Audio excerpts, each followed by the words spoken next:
আসসালামু আলাইকুম বন্ধুরা, আশা করি আপনারা সকলেই ভালো আছেন আর আপনারা দেখছেন এমডি ভয়েস টিভি।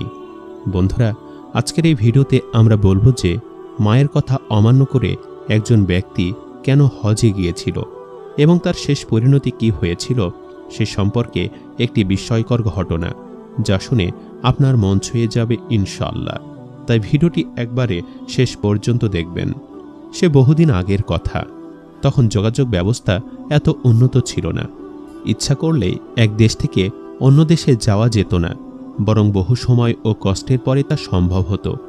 ৮০-৮৫ বছরের এক অশীতিপর বৃদ্ধা, তার এক ছেলে, ২ মেয়ে। মেয়ে দুটির বিবাহ অনেক আগে হয়ে গেছে। মেয়েরা তাদের স্বামীর সংসারে সুখেই দিন যাপন করছে। ছেলেটির নাম আব্দুল্লাহ। মাদ্রাসায় কয়েক ক্লাস লেখাপড়া করেছে। এলাকার লোকেরা তাকে মৌলভী আব্দুল্লাহ বলে ডাকে। ছেলেটি বেশ শান্ত স্বভাবের, কেননা সে কারো সাথে ঝগড়া করে না, মারামারি করে না। মাকে এখন সে দেখাশোনা করে। আব্দুল্লাহর মনে ছিল হজ করার এক তীব্র বাসনা। এ বাসনা একদিন দুদিনের নয়, বহুকাল আগের, বহু পুরনো এ বাসনা। কাবা শরীফ তাওয়াফ এবং মদিনায় রওজায়ে আতাহারের পাশে দাঁড়িয়ে সালাত ও সালাম পেশ করা তার জীবনের এক বিরাট স্বপ্ন ছিল। এ স্বপ্ন পূরণে কোনো বাধাও তার ছিল না।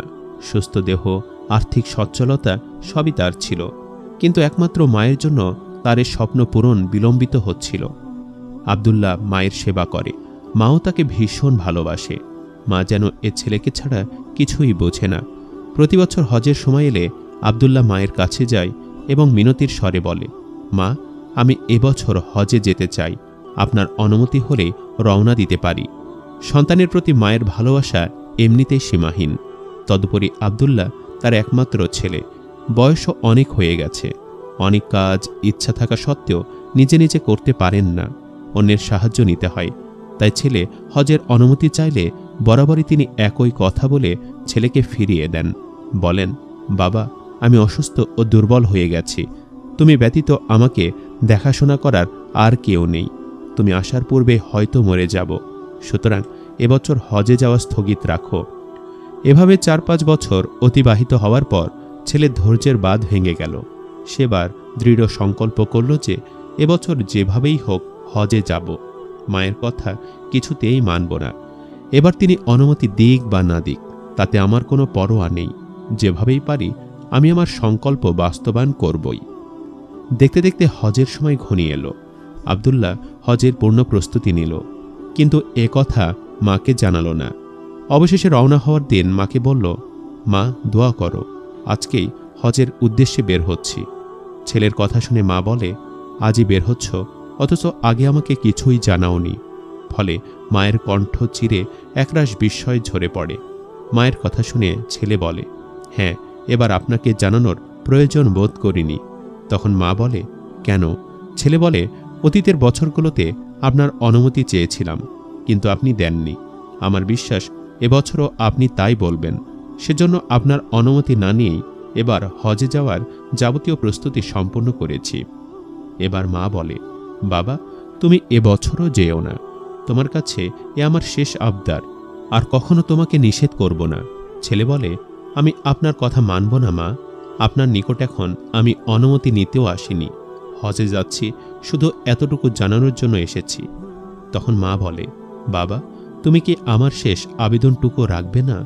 ছেলে বলল, না, রাখব না, রাখতে পারি না। কারণ আপনি কেবল প্রতি বছর একই অজুহাত দিয়ে থাকেন।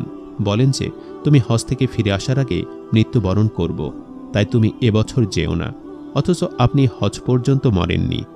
ছেলের মুখে এমন কথা শুনে মা বলে, তুমি ছেলে হয়ে এ কথাটি এভাবে বলতে পারলে? ছেলে বলল, হ্যাঁ, না বলে কোনো উপায় দেখছি না। মা, আমি এবছর অবশ্যই হজে যাব, চাই আপনি মরে যান বা জীবিত থাকেন। এ কথা বলে আব্দুল্লাহ বগলে একখান কিতাব রেখে মক্কার উদ্দেশ্যে বাড়ি থেকে বের হয়ে গেলেন। এ সময় বৃদ্ধা জননী অনেক অনুনয় বিনয় করে আবারও বলছিলেন, বাবা, তুমি যেও না। আমার মন বলছে যে এবছরই আমি মারা যাব, আমাকে একাকী রেখে যেও না। তুমি চলে গেলে কে আমার খেদমত করবে, কে আমাকে দেখাশোনা করবে? আমার তো আপনজন বলতে দুনিয়াতে আর কেউ নেই। তোমার বোনেরাও তো জামাইয়ের বাড়িতে চলে গেছে। হৃদয়ের গহীন কোণ থেকে উচ্চারিত মায়ের এ কথাগুলোর দিকে আব্দুল্লাহ বিন্দুমাত্র ভ্রুক্ষেপ করল না।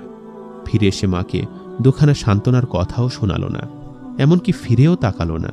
শয্যা বের হয়ে হজের পথ ধরল। ছেলের এই আচরণে মায়ের মনে বেশ কষ্ট লাগল। তার হৃদয়টা ভেঙে চৌচির হয়ে গেল। সঙ্গে সঙ্গে কয়েক ফোঁটা তপ্ত অশ্রু গড়িয়ে পড়ল চোখের দুকোণ বেয়ে। তিনি নিজেকে সামলাতে পারলেন না, ধপাস করে মাটিতে বসে পড়লেন। তারপর হাত দুটো উপরে তুলে বললেন, হে পরওয়ারদিগার আল্লাহ, তুমি আব্দুল্লাহর কাণ্ড দেখেছ। সে আমার কথা শুনল না, আমার দিকে ফিরেও তাকালো না।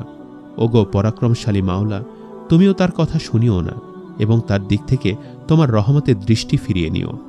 সে যেমন আমাকে কষ্ট দিল, তেমনি তুমিও তাকে কষ্টের মধ্যে ফেলিও। এদিকে আব্দুল্লাহ বিরামহীন গতিতে এগিয়ে চলছে। তার মনে আশা পূর্ণ হওয়ার এক বুক স্বপ্ন, কোনো দিকে খেয়াল নেই তার। চলছে তো চলছেই। অনেক দূরের সফর, একটানা কত দূর আর চলা যায়। চলতে চলতে ক্লান্ত হয়ে গেলে আব্দুল্লাহ গাছের ছায় আশ্রয় নেয়, কখনো বা চলে যায় নিকটবর্তী কোনো মসজিদে। মুসাফিরখানার সন্ধান না পেলে মসজিদে রাত কাটিয়ে দেয়। সেখানে বিশ্রামের পাশাপাশি ইবাদত করারও বেশ মওকা মিলে যায়। একদিনের ঘটনা, রাত্রি যাপনের জন্য আব্দুল্লাহ একটি মসজিদে অবস্থান নেয়। ঈশার নামাজ আদায় ও খাওয়া দাওয়া শেষে সে ঘুমিয়ে পড়ে। মসজিদটি ছিল লোকালয় থেকে একটু দূরে। সফরের ক্লান্তির কারণে অল্প সময়ের মধ্যে সে নিজেকে সঁপে দেয় গভীর নিদ্রার কোলে। রাত তখন ৩টা। চারিদিকে ঘুটঘুটে অন্ধকার। হাত মেললে হাত দেখা যায় না। আব্দুল্লাহ ঘুম থেকে জেগে ওঠে, ভালো করে অজু করে, তারপর তাহাজ্জুদে দাঁড়ায়। নীরব নিস্তব্ধ নির্জন পরিবেশে বড়ই একাগ্রতার সাথে নামাজ পড়তে থাকে। মসজিদের দরজা তখন খোলাই ছিল। ঘটনাক্রমে মসজিদের পাশের বাড়িতে এক চোর ঢুকে। সে মালামাল নিয়ে পালানোর সময় লোকজন টের পেয়ে যায়। সবাই তার পিছে পিছে ধাওয়া করে। চোর বেচারা উপায়ন্তর না দেখে মসজিদে ঢুকে পড়ে। সে দেখে এক ব্যক্তি নামাজে মগ্ন। এমন সময় চোরের মাথায় এক বুদ্ধি আসে। সে ভাবে, যদি মালগুলো লোকটির কাছাকাছি রেখে পালাতে পারি, তবে লোকজন আমার পেছনে আর দৌড়াবে না, তাকে চোর মনে করে শাস্তি দিবে। সময় খুব কম, বেশি চিন্তা করার সময় নেই। চোর বেচারা তড়িঘড়ি করে চোরাইকৃত মালামালগুলো নামাজি ব্যক্তির কাছে নিয়ে আস্তে করে রেখে দেয়। অতপর দেয়াল টপকে অন্ধকারে হারিয়ে যায়। চোর তো জান নিয়ে পালালো, কিন্তু বিপদ চাপল মৌলভী সাহেবের ঘাড়ে। লোকজন যখন দেখল চোর মহাশয় মসজিদে ঢুকেছে, তখন দেরি না করে চতুর্দিকে তারা মসজিদ ঘিরে নেয়। কিন্তু ততক্ষণে প্রকৃত চোর পালিয়ে যেতে সক্ষম হয়। এক পর্যায়ে কয়েকজন সাহসী লোক ভেতরে প্রবেশ করে। দেখে এক ব্যক্তি নামাজ পড়ছে, তার পরনে লম্বা আলখেল্লা, পেছনে রয়েছে চোরাই মাল। লোকজন বিস্মিত হয়, কারণ এমন চোর জীবনেও তারা দেখেনি। তারা পরস্পর বলাবলি করে, আশ্চর্য চোর তো, যান বাঁচানোর জন্য চুরির মালপত্র মসজিদে রেখে নামাজ শুরু করে দিয়েছে। এ দৃশ্য দেখে এলাকার লোকেরা ক্রোধে ফেটে পড়ে। একে তো চোর, তার উপর আবার ভণ্ডামি, এ কি সহ্য করা যায়? তারা তাদের ধারণায় মৌলভী লেবাসধারী চোরকে টেনে হেঁচড়ে বাহিরে নিয়ে আসে। তারপর শুরু হয় উত্তম মাধ্যম, আচ্ছামতো ধোলাই। যে যেভাবে পারে পেটাতে থাকে। লাথি, ঘুষি, কিল, গুঁতো কোনো কিছুই বাদ পড়েনি। এলাকার ছেলেরাও সুযোগ পেয়ে ২-৪ ঘা লাগাতে কসুর করে না। মোট কথা, বাকি রাতটুকু মৌলভী সাহেবের গণপিটুনি খেয়ে শেষ হয়। পরদিন বাদ ফজর লোকেরা তাকে নিয়ে বিচারকের দরবারে উপস্থিত হয়। তারা বলে, মাননীয় বিচারপতি, এক আশ্চর্য ধরনের চোর, এর দ্বিগুণ শাস্তি হওয়া উচিত। কারণ একদিকে সে সুন্নতি পোশাক পরে সুন্নতের অবমাননা করেছে, তেমনি অন্যদিকে মসজিদে গিয়ে নামাজে দাঁড়িয়ে মানুষকে প্রতারিত করতে চেয়েছে। বিচারক সবকিছু শুনে কিছুক্ষণ ভাবলেন। তারপর গুরুগম্ভীর কণ্ঠে উপস্থিত জনতাকে ফয়সালা শোনালেন। বললেন, চুরির শাস্তি হিসাবে এর হাত কাটা হবে, চোরাইমাল মসজিদে রাখার জন্য এর পা কাটা হবে এবং মৌলবী বেশ ধারণ করে এই জঘন্য কর্ম করার জন্য তার 2 চক্ষু উপড়ে ফেলা হবে। শুধু তাই নয়, শাস্তি কার্যকর করার পূর্বে তাকে গোটা এলাকায় ঘুরিয়ে আনতে হবে। তার সাথে একজন ঘোষণাকারী থাকবে। সে উচ্চ স্বরে বলবে, মৌলবীর বেশ ধরে যে এ কাজ করবে তার শাস্তি এই। বিচারকের কথা অনুযায়ী লোকজন তাকে এলাকায় নিয়ে গেল। চতুর্দিক থেকে তিরস্কার ও বিদ্রুপ করতে লাগল। ঘোষণাকারী ঘোষণা করল, যে ব্যক্তি মৌলবীর বেশে চুরি করে এবং চুরির মাল মসজিদে রেখে নামাজ পড়ে, তার শাস্তি এই। এতক্ষণ এলাকাবাসীদের অকথ্য নির্যাতন নীরবে সহ্য করে যাচ্ছিল মৌলভী আবদুল্লাহ। সে একটি টু শব্দও করছিল না। কিন্তু যখন ঘোষণাকারী বিচারকের শেখানো কথাগুলো উচ্চারণ করল, তখন সে বলল, ভাই, ওই কথা না বলে বরং বলো, যে ব্যক্তি মায়ের কথা না মেনে হজে যাওয়ার আশা করে তার এ শাস্তি হয়। ঘোষণাকারী মৌলভীর কথা বুঝতে পারে না। সে বলে, এই চোর বেটা, এ কথা দ্বারা তুই কি বোঝাতে চাচ্ছিস? মৌলভী বলল, কিছুই না, আমি যেভাবে বলেছি সেভাবেই ঘোষণা করুন। এবার লোকজন পিড়াপিড়ি শুরু করল। তারা বলল, এ কথা দ্বারা তুমি কি বোঝাতে চাও তা এক্ষুনি পরিষ্কার করে খুলে বলো, নইলে এখনই তোমাকে কঠিন শাস্তি দেব। লোকদের চাপাচাপিতে আবদুল্লাহ সবকিছু বর্ণনা করল। একটি কথাও সে বাদ দিল না। এতে লোকজন তাদের ভুল বুঝতে পারল, গভীরভাবে অনুশোচনা করল। তারপর বিচারকের কাছে ফিরিয়ে এনে পুরো ঘটনা খুলে বলল।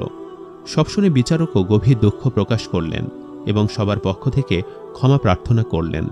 মৌলভী আবদুল্লাহ বলল, না ভাই, আপনাদের কোনো অন্যায় হয়নি, অন্যায় আমারই হয়েছে।